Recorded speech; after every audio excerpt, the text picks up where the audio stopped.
कहा जाता है और विज्ञान ने भी इस बात को साबित किया है कि माँ के गर्भ में स्थापित शिशु की बुद्धि के विकास में उस शिशु की माँ का पूर्ण योगदान होता है।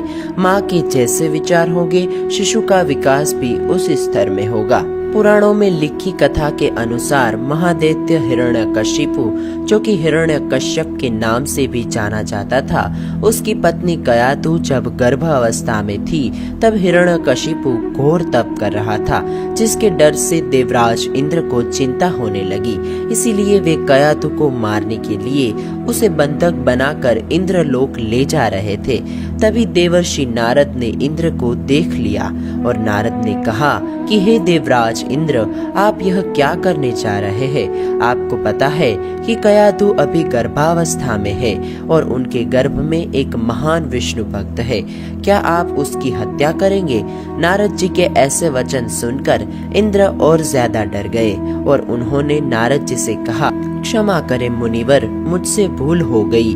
तब नारद जी हिरण्यकशिपु की पत्नी कयाधु को गर्भ अवस्था में ही अपने आश्रम में लेकर आए और नारद जी ने हिरण्यकशिपु की पत्नी कयाधु को भक्ति का उपदेश दिया।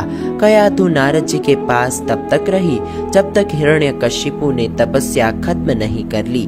वो तो जिसका जैसा पात्र होता है उसमें तब तक ज्ञान का ठहराव होता है।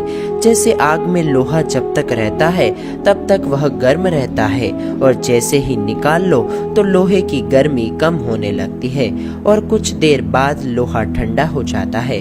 ऐसे में प्रहलाद की माता कयाधु का अंतकरण अर्थात मन बुद्धि था। उसने नारद जी का उपदेश तो सुना, लेकिन बाद में वो सब कुछ भूल गई। परंतु माँ के पेट में प्रहलाद जी थे जिन्होंने सारा ज्ञान सुन लिया और उसे मान लिया। इसीलिए जब वह पैदा हुए तो जन्मजात से ही परम विष्णु भक्त थे। पहले भी कयाधु को 4 पुत्र थे, परंतु उनका जन्म महल में ही हुआ था और वो चारों पुत्र दानव प्रवृत्ति के थे, जबकि नारद के आश्रम में ही भक्त प्रहलाद का जन्म हुआ था। वहाँ ऋषि और संतों का संग पाकर छोटी आयु में ही वेद भक्ति इत्यादि का ज्ञान अर्जित कर लिया। प्रहलाद एक नियम सिद्ध महापुरुष थे। इसी लीला में प्रहलाद जी नारद जी से ज्ञान अर्जित कर रहे थे, परंतु वास्तविकता में तो प्रहलाद जी हमेशा से ही भक्ति का ज्ञान था। जब हिरण्यकशिपु ने अपनी तपस्या खत्म कर ली तब कयाधु प्रहलाद के साथ हिरण्यकशिपु के महल आ गई। जब हिरण्यकशिपु ने अपने पुत्र से पूछा कि तुम्हें सबसे ज्यादा क्या पसंद है, तब प्रहलाद बोले, मुझे हरि भक्ति करना सबसे ज्यादा पसंद है। हिरण्यकशिपु को यह सुनकर अत्यंत ही क्रोध आया, क्योंकि उनके भाई हिरण्याक्ष को भगवान श्री हरि विष्णु ने ही मारा था। तब प्रहलाद के पिता ने उसे दैत्यों के गुरुकुल में भेजा।